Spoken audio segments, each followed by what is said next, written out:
Good afternoon, welcome back to my channel. My name is Charlotte and these are my shelves. In today's video I wanted to share with you how much I read in a week and how much I'm able to fit in around work and hobbies and life commitments. I've never tracked my pages read in any meaningful way, but I know that some people really enjoy that aspect of reading and they look at a total for how many pages they want to read each month or each year as part of their reading goal. So I'm curious to see how much I actually do read over the course of a week. I'll also be providing you with some reading updates and how the progress on working through my TBR is going. How many books do we think I'll get through? Please do like, comment and subscribe. It really helps my channel.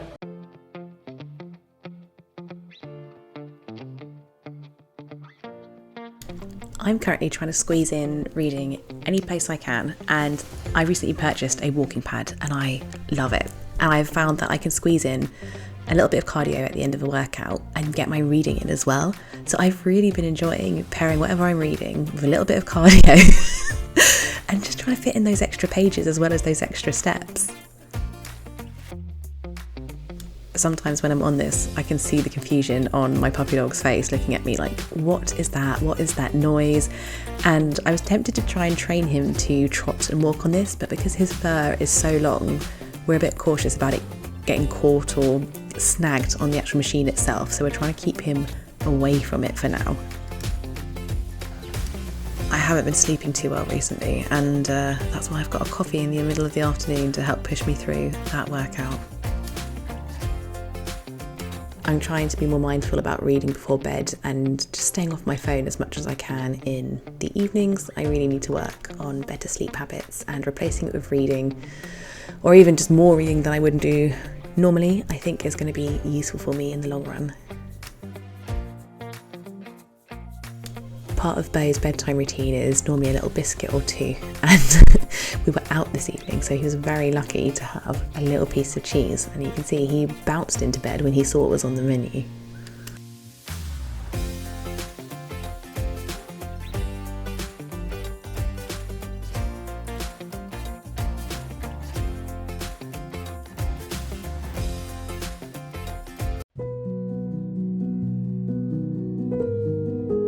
Good morning, it is Tuesday and I'm just making myself a little breakfast bagel and cracking on with a little bit of happy place before I need to do work and errands. Bo is so good about not fussing or wanting food, but I was eating some some blueberries that day, which are Bo's favourite snack, which is also why we sometimes call them Bo-berries rather than blueberries. We are insane. Good afternoon, I have a reading update for you. So this week I am trying to read Happy Place by Emily Henry. I started this on, I think, Sunday before this week's reading challenge kind of thing started, and I'm really enjoying this. This is so much better than I expected. I had read Book Lovers by Emily Henry last year whilst I was on holiday, and I thought it was okay. I think I gave it a 3.5. This, however, is so much better written. I am currently on page 210, so I'm over halfway. And I think this is going to be a 4-star. Happy Place is the story of a group of 6 friends who are all couples, and every summer they go to their happy place, which for our lead protagonist, who is called Harriet, this is a gorgeous, very large cottage in Maine, and the weather is beautiful, the scenery is gorgeous. The cottage is owned by one of her friends who comes from a very wealthy family, and she invites her friends for a week there every spring, summer kind of thing. However, her lifelong friends do not know that Harriet and her fiancé have broken up several months ago, and neither of them, due to circumstances going on in their lives, have felt like they have separately been able to share that breakup with their friends. So when the holiday comes around again, they have to attend the address. So I'm trying not to give any spoilers away. There's a certain event going on in the friend group, and that's why they have to be together in this forced proximity. But as you can imagine, certain events are happening on the holiday which continually mean Harriet and her ex-fiancé, who is called Win, they have to be together. They have to act like a happy couple, and they don't want to upset their friends because they know that the other 4 of them will be devastated when they realise their 2 best friends are no longer together. This book is told in 2 time frames with 2 dual narratives, told from the perspective of Harriet. The chapters swap between the present day while they're all on holiday at this cottage together, and back when Harriet was first meeting Win, and their story of kind of how they fell in love. The book is also preoccupied with charting the development of this friendship group, how they came to be such a close group of friends, their shared history, and largely how they grew up together. They all kind of met in university and have since gone on to have varying different careers, but they always come back together at this one time of year, because it's like by spending time together like this every year, they kind of reavow the sanctity of their friendship, and they all have such a love and adoration of this cottage in Maine. When I first picked this up, I thought it was going to be too sickly sweet and wholesome for me, but it is not, which is a relief, because I'm not a big romance girly. This book feels as much about Harriet's love for her friends as it is for the love that she had for her ex-fiance. So much of this story is the tension between where her and her ex are now. If they can try and navigate a friendship, if they can just pretend to play nice for this week while they're away, and actually if there are any unsolved issues or any unresolved feelings that they might still have towards each other. The reason they broke up is very slowly unspooled. You aren't told explicitly why they broke up. That is gradually, between these chapters, fed to you. It's almost like you're watching their love story be reverse engineered, because you're being told about these moments when they first met at uni, but you are reading from the perspective of, oh, it wasn't successful, they're no longer together. This book is full of smouldering looks, skin touches, physicality, brushing hair out of each other's faces, glances.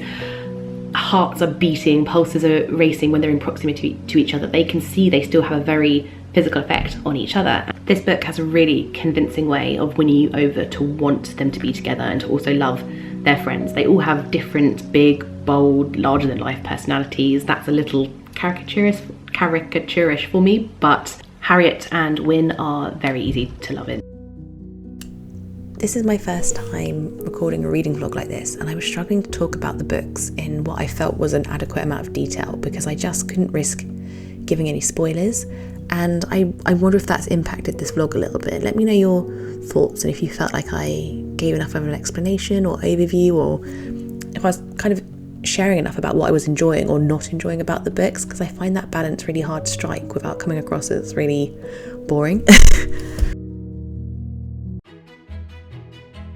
I had work this morning, and it wasn't until my lunch break that I was able to do a bit of reading, but I'm still really enjoying Happy Place at this point, and there's some big plot stuff coming up.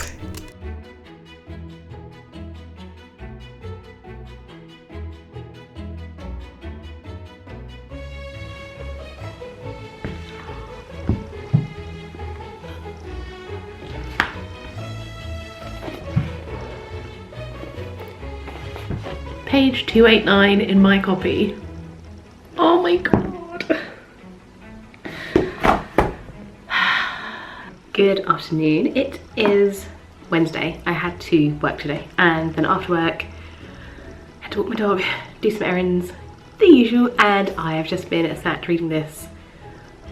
I don't even know how long. Over an hour. I just sat down at the dining table to do a bit of reading, and I got sucked in. The pace in this for the last 120 or so pages has really turned up. So I think when we last spoke I was saying it's very will they, won't they, what's going on. So there were some revelations from other characters in the book. There are a couple of little twists, and there were some issues with the friendship that is trying to be worked out between these 6 people. There's been a bit more going on that isn't just involving Harriet and Wyn, and that has made it quite interesting too. So we've had some friction, and hopefully the last 80 or so pages left is going to be resolution. I can't talk too much without giving spoilers, but I was squeezing my little hands while I was reading it. But so far this is going to be a 4, and I fully intend to finish this tonight because I just need to know what happens.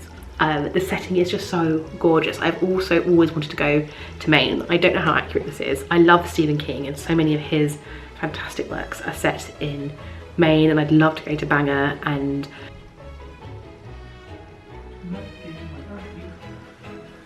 good evening guys, it's the same day.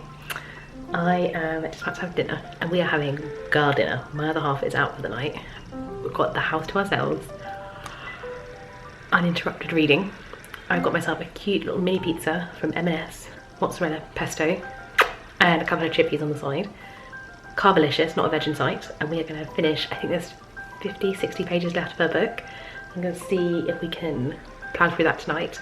We might even get to start a new book at bedtime. I'm excited. I want to see what's happening.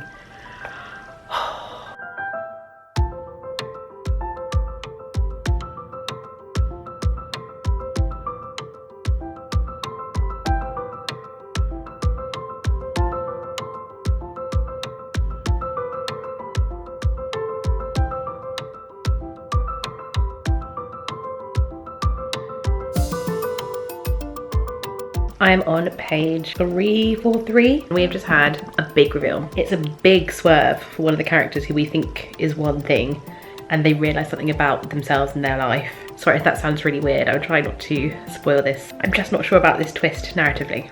I don't dislike it for the character.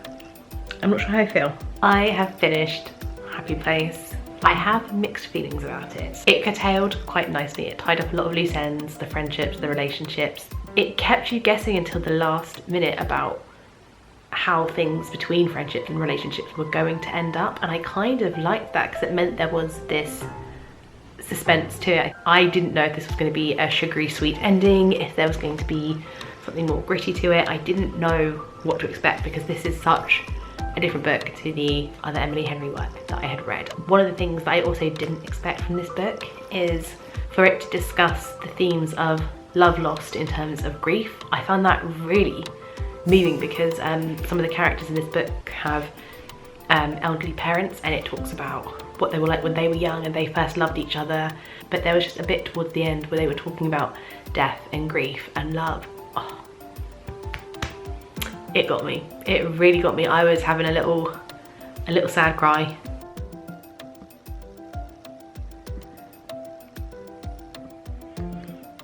Good evening. Good evening, my baby. You having a nice little nap? Excuse this lighting. Let me grab the book. I've just realised I'm behind on a poetry anthology I'm reading at the moment. Oh, hang on. I'm meant to be working through one poem a day, and how far behind am I? I'm 2 or 3 weeks behind, so I've probably got 20 or more pages of this that I need to read. I will probably pick that up tomorrow. I was good in January at keeping up with reading a poem or two a day. Life just happens, but that's a few pages that I want to get to tomorrow. And then my next read, which I am looking forward to, gosh, this lighting is fun, is, sorry, did I wake you? Sorry, my baby. It's called The Book Lover's Bucket List, a tour of great British literature. And it's a non-fiction work, and it is all of the most incredible gardens, homes, like period properties, gorgeous like fictional places, cities, towns, memorials. I think there's parks and all sorts of things, all related to famous authors and their works. And it's like a, I don't know, like a TripAdvisor, Blue Planet type guide for literary travel. The thing that also really helps me sleep is being really warm and toasty right before I drop off. So I have my electric blanket on full, I let it heat the bed up for a little bit, and then I get in and I'm just snug as a pug in an Ugg, and that helps me really kind of wind down and relax, in addition to reading or listening to like a meditation or some sort of soothing podcast.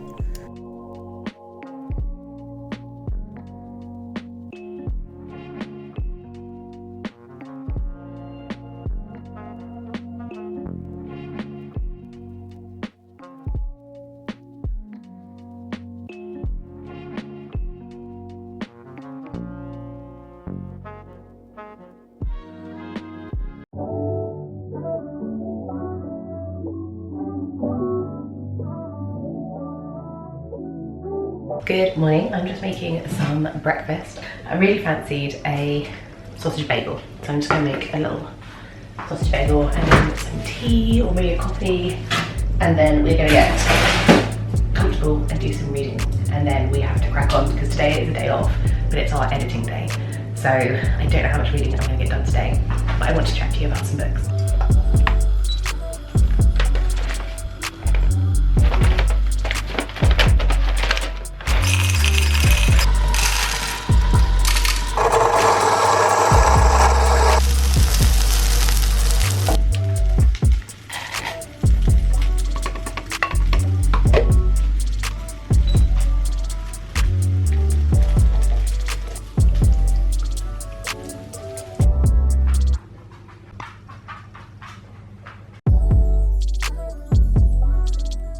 I am going to start the Book Lover's Bucket List, and I've got my tabs here. I think I've said 4 or 5 times.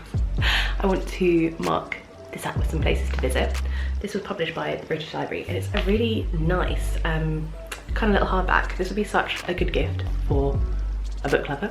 I'm curious about starting, perhaps today, this literary fiction, and the thing that's been putting me off is I've heard so much about it. It's got a lot of love online, which is a really crude way of saying a lot of prestige and literary respect. It's been nominated for a lot of awards, and this is Lincoln in the Bardo by George Sanders.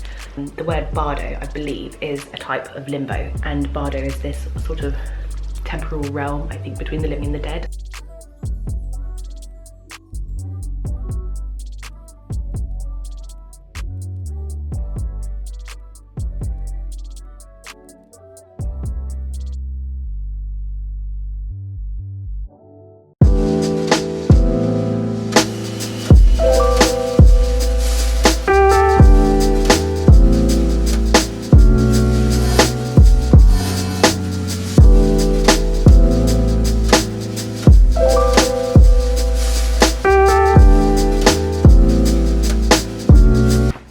I've read about 30 pages. I'm feeling very distracted and not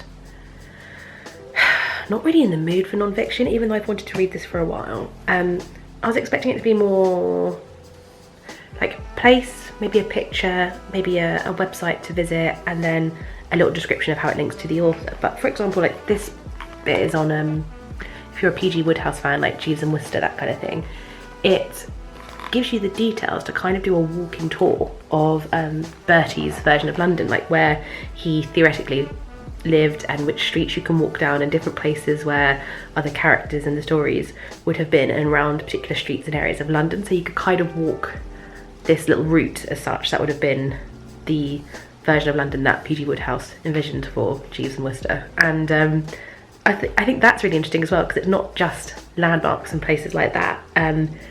I just wasn't expecting it to be so thorough, but I love it. I think there's actually a lot more to it than I was expecting. I thought it'd be much more of a simple read, maybe. I am going to grab myself a herbal tea. I need to feed my puppy dog, and then I need to edit, actually do some editing, and then I will read some more this afternoon.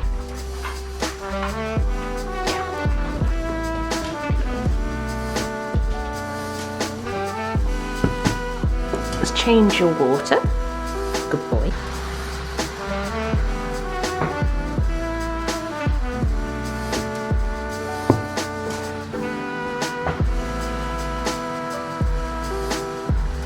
Okay.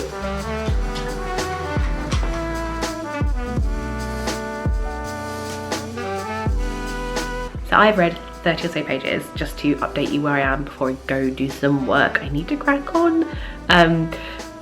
I like to end on round numbers, because if my bookmark ever slips out, then I know I would have been on a 40 or a 30 or a 50, or I like to end my reading on a particular chapter and remember that number. I know that's probably weird, but the page that I ended on was an institution that I actually used to work for. I did a really brief contract working at Senate House. This is off Goodge Street in London, and this building is what George Orwell, I think he also talks about this here, yeah, the Ministry of Truth. This is what Orwell based the Ministry of Truth on in 1984. If you can see that building, and I used to work somewhere along here. It's gorgeous inside. It's very Art Deco. It is vast, and I wasn't there for too long, but it is a pain to navigate. So it has one set of central lifts and then staircases at either end, and the floor that I worked on didn't have any toilets on it. And because I was right at the end of the wing, if I ever needed a wee or like to find a kitchen, you'd have to come back across the wing, go down the stairs, and then come back across yourself to find the nearest toilets and the little kitchen set up, and then back up yourself along and across. And my boss at the time had this rule, like, if you think you might need the toilet, go. He said, because it takes you so long to navigate where they are, that by the time you'd get there, you'd be able to, you'd actually need the wee. And it was different if you worked on some of the library floors, because you'd be based in the libraries and there'd be toilets on those floors. I was more like up in a sort of administrative library type post, up in these little windowless offices. And when you went over to other parts of the library or other parts of this building, you had the most incredible views over London. And right next door, it's all the Bloomsbury area, so it's really literary and gorgeous. There's so much history here, but literally next door is the British Museum. And so some lunchtimes I would pop across and go to the British Museum on my lunch break via one of the side entrances. It was incredible. I felt so lucky.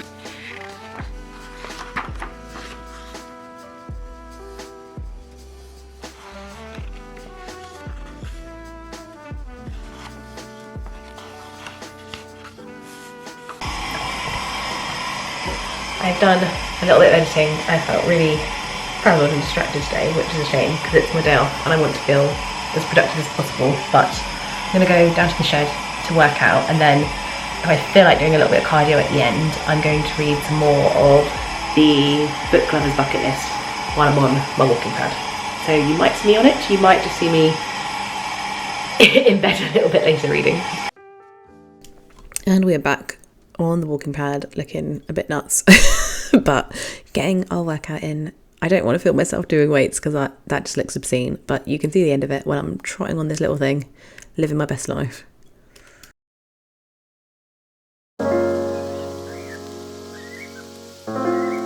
What is going on in my hair? Yesterday I read 60 pages of the book lovers bucket list book. I'm finding it a little bit dry, but I'm still going to carry on reading it. I started reading Lincoln in the Bardo, and then a character had a really interesting name. So I thought I'm just going to look up that name and see who they are in history, if it's someone's famous. I couldn't figure out where I'd heard this name before.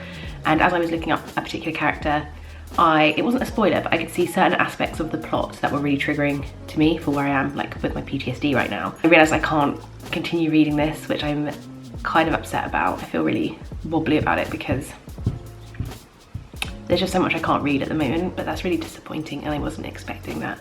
I also don't think I'm going to get much in the way of reading done today because I'm working today, and I have one or two errands, like I need to return the library books and things like that, and then I'm heading out for the evening because I'm going to a game night with some friends from work. We'll do some board games, some gaming, that sort of stuff, so I'll be out for the evening. I think I'm going to want to come home and then read before bed. I think I'm going to want to just go straight to sleep. So I don't anticipate getting much in the way of reading done. I might be able to read for a little bit on the train if I'm not feeling too socially anxious. I am just heading out to get my nails done. I'm going to read at the nail salon. Sometimes there's a little bit of a wait until someone is free because they just take walk-ins, and then when I'm reading I'm going to take my Kindle because they'll need to have my hands. So you can't like hold a book or hold a book down whilst you're having your nails done, as I'm sure you know. So I'm going to see what's available to read on my Kindle. I feel like I need something a little bit wholesome after having a little bit of a PTSD wobble this morning. So I think I've got a couple of cozy books on there. I might just read that for a bit of like self-soothing whilst I'm in the nail salon.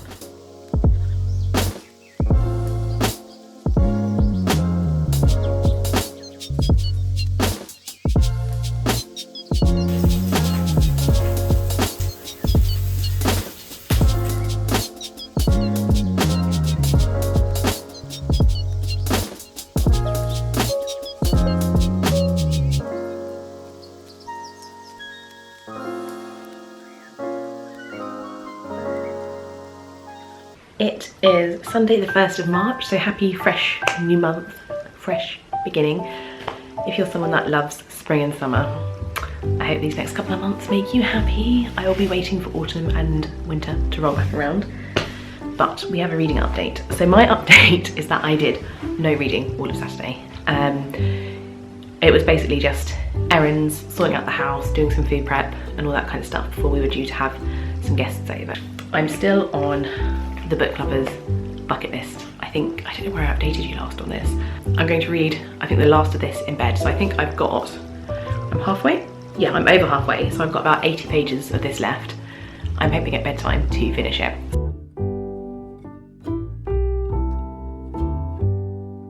I've realised I did not film an outro for this, so if you have watched so far, please let me know what you think about this style of sort of bookish reading vlog and what your thoughts are, and please do like, comment and subscribe. I feel like this was quite a raw and authentic reading vlog. It gives you a very honest depiction of how erratic my weeks can be, trying to fit in reading around life and errands and family and work, as well as exercise and other goals. And you can kind of see I just tried to fit in reading in dribs and drabs on my lunch break or at the end of the day or bedtime, and try to just enjoy it where I can, like grabbing those moments in between all the chaos and other duties that we have day to day. So thank you so much for watching. If you did make it this far, let me know what you're reading this week, and do you bounce around between a couple of books at once? I always feel like I have one good novel on the go and then sort of non-fictional poetry or some smaller things as my kind of side pieces. Happy reading, and I'll see you in my next vlog.